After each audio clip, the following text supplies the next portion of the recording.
My dear friends in our Lord, glory to Jesus Christ. In today's Gospel, we hear once again of the Lord's healing power. It says, "At that time, as Jesus was passing by, there followed him 2 blind men, crying out and saying, 'Have mercy on us, O Son of David.'" The blind men had learned of the miracles of deliverance and healing which the Lord had performed, which we ourselves have heard about in the Gospels in recent weeks. And now they too, these blind men, seeking deliverance and healing, follow after the Lord and cry out to him. "And when he was come to the house, the blind men came to him. And Jesus saith to them, Do you believe that I can do this unto you?"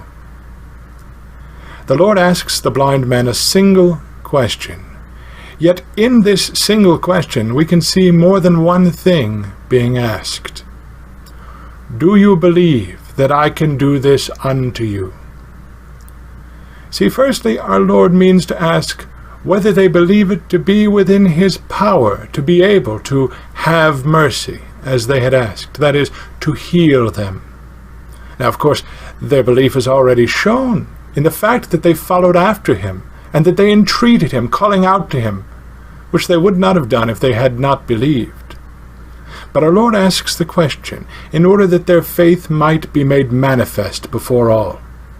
Do you believe that I can do this unto you? Now this manifest faith is also brought forward in the question seen from another angle. Do you believe that I can do this unto you? Do you believe so that I can do this unto you? Do you have the faith which is necessary for me to do that which you ask? Do you believe that I can do this unto you? Remember from last week's healing of the paralytic man how our Lord first looks into the heart of those who come before him, and how it is on account of that faith which pleases God that our Lord is able to work miracles. For faith opens the heart unto God, and a heart which is open allows the all-powerful Lord to do wondrous work within the body and the soul. Do you believe that I can do this unto you? And the blind men say to him, Yea, Lord. Notice here that the blind men no longer call him Son of David, but Lord. As their faith was made manifest in the questioning of Christ, so their faith was increased and made whole, and the lordship of Christ was revealed to them within their hearts. Then he touched their eyes, saying, According to your faith be it done unto you. And their eyes were opened. According to their faith it was done unto them. See here the necessity of faith for their healing. And Jesus strictly charged them, saying, See that no man know this. But they, going out, spread his fame abroad in all that country. In his humility, our Lord commanded the blind men to tell their story to no one.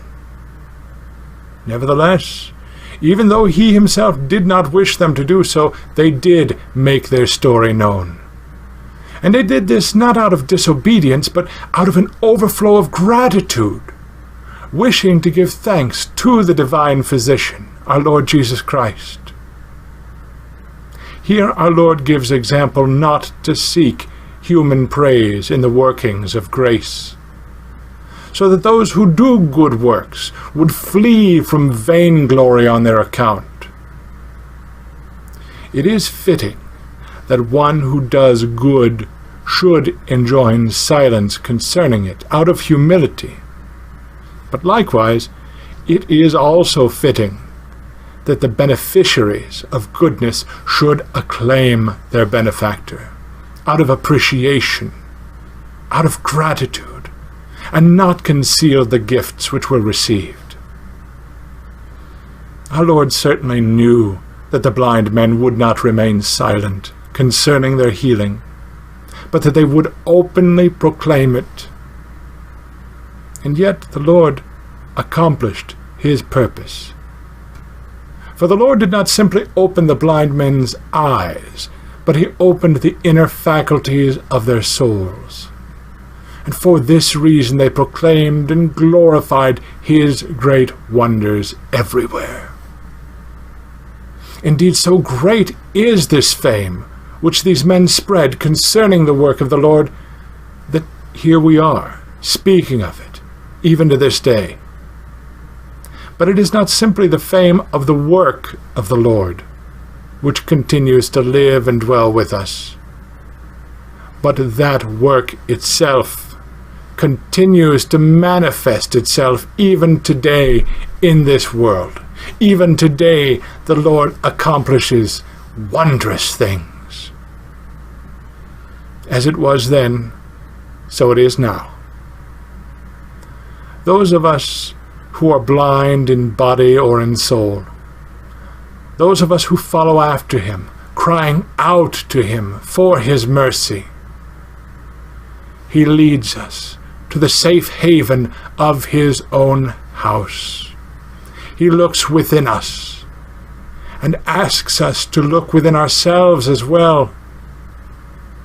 And he asks us, do you believe that I can do this unto you?